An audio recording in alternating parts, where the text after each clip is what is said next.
t. So we'll use the basic formula for Laplace transform of any function f of t, that is this formula. Laplace transform of f equals to 0 to infinity integration e raised to power minus st ft dt. So today we are having the function f of t equals to t.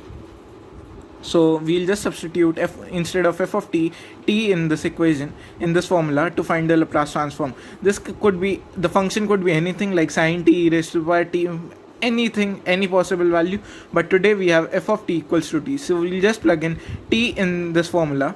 Also this t can be x, in that case this will become dx, and the function f will depend on the variable x instead of t.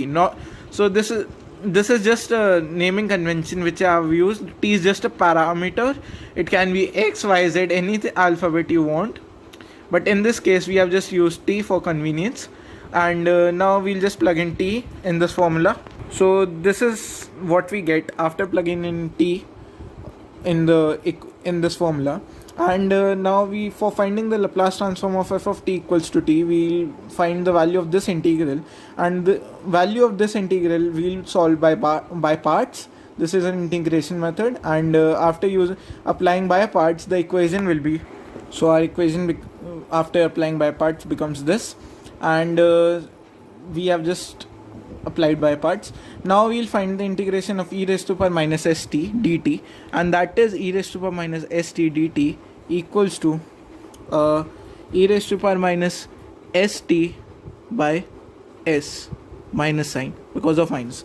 So this is the integration of e raised to power minus st, and we'll just substitute it in this whole equation, and we get this equation.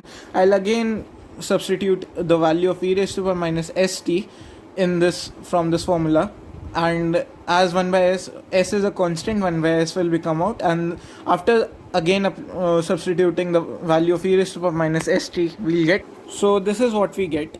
Now before simplifying further, I would like to draw the graph of the function e raised to power minus st with the function being on the y-axis and t being on the x-axis.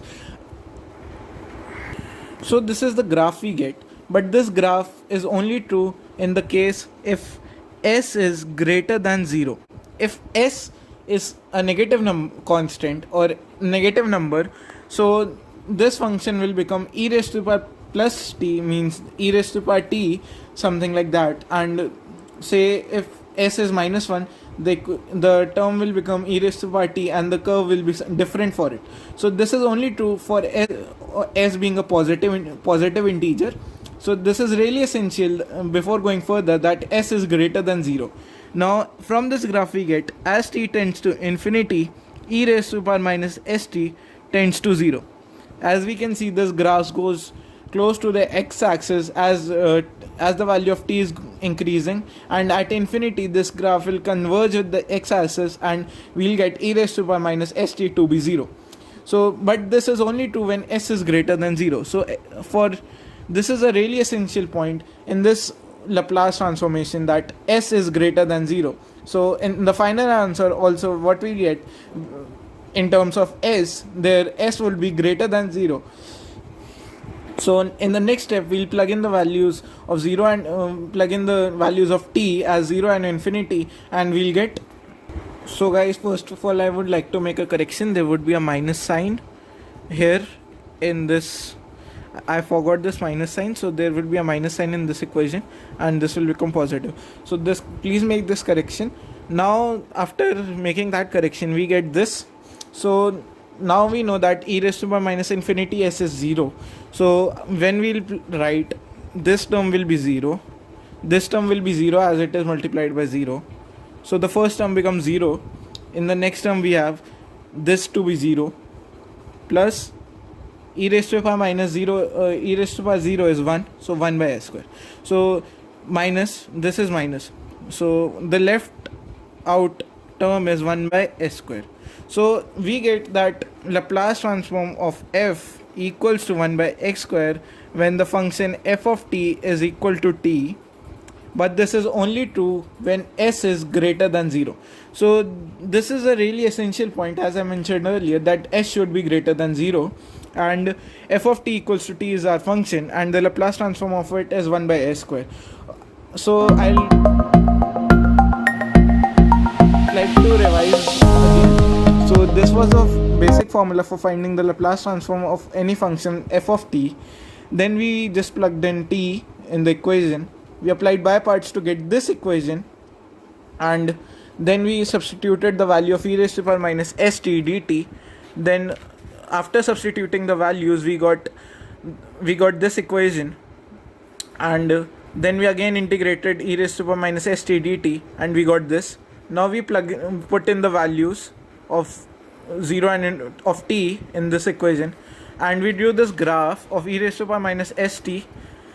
So this graph suggests that t, when s is greater than 0 and t tends to infinity, e raised to the power minus 10 t will tend to 0.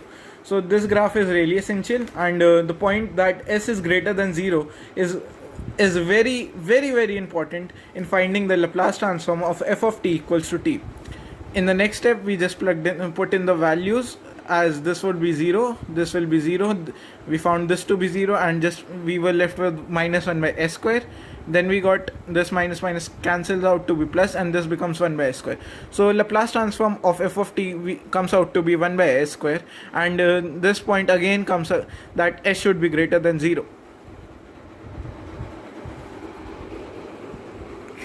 This point again comes that s should be greater than 0. This is a really essential point in finding the Laplace transform of f of t equals to t. So this was all for finding the Laplace transform of f of t equals to t. So hope you guys enjoyed the video, and